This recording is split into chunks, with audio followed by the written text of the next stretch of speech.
A formula is an equation that performs calculations on worksheet data, such as addition, subtraction, multiplication, and division. Formulas can also be used to perform more complex calculations, such as estimating loan payments or determining the future value of an investment. A formula will always begin with an equal sign and may include values, cell references, names, functions, and operators. When we create formulas that perform mathematical operations, we'll use operators that tell Excel how to calculate our data. A plus sign is used for addition, while the minus sign is for subtraction. An asterisk multiplies, a forward slash divides, and the caret symbol is used for exponents. Finally, a percent sign can be used when we are entering numbers in a formula to calculate percentages.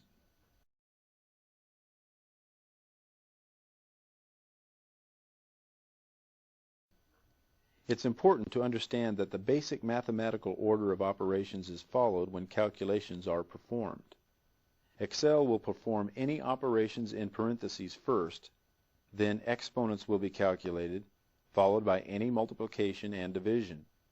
The final calculations that are performed in a formula are addition and subtraction. Let's open another learning file. Click the Open button in the standard toolbar.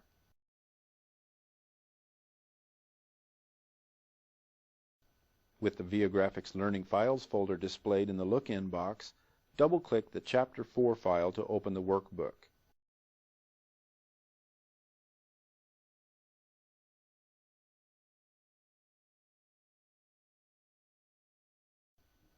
In this worksheet, we'll create formulas to calculate this month's ending inventory balance.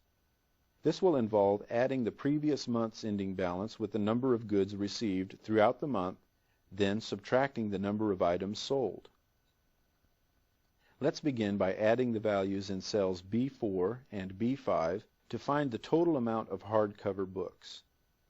Keep in mind the starting balance values in row 4 represent the previous month's ending inventory balance.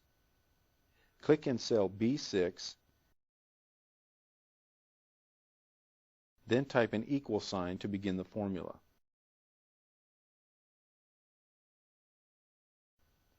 Instead of typing the actual values for B4 and B5 in the formula, we'll simply reference the cells. To do this, click on cell B4, then type a plus sign,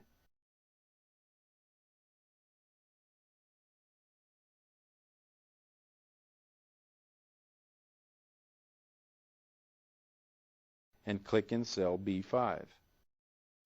The formula we just created will add the values that are displayed in cells B4 and B5.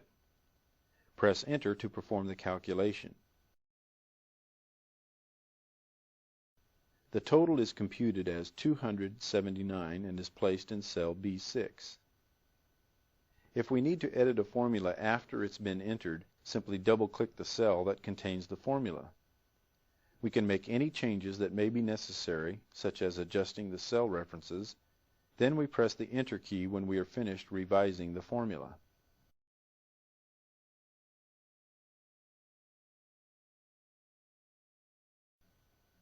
Let's copy the formula from cell B6 and paste it in the other cells in row 6. Select cell B6,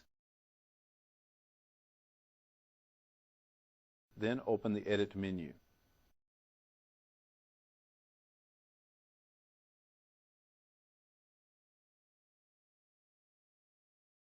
Notice the keystroke shortcut for copy is Control plus C, and Control plus V is used for the paste command.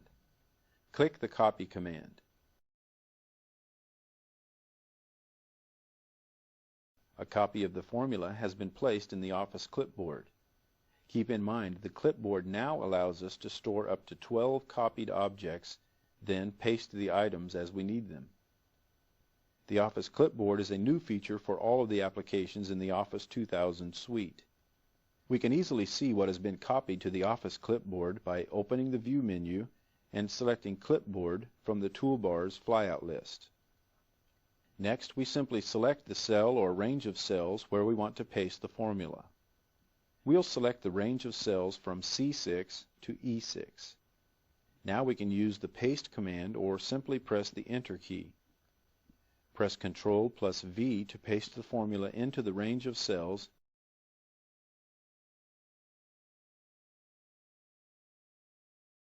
and each total is calculated. Select cell C6, then turn our attention to the formula bar. Here we can see the formula and how the cell references have been changed to calculate the values in column C. Now we are ready to calculate the ending balance for each inventory item. This time, we'll use the formula bar.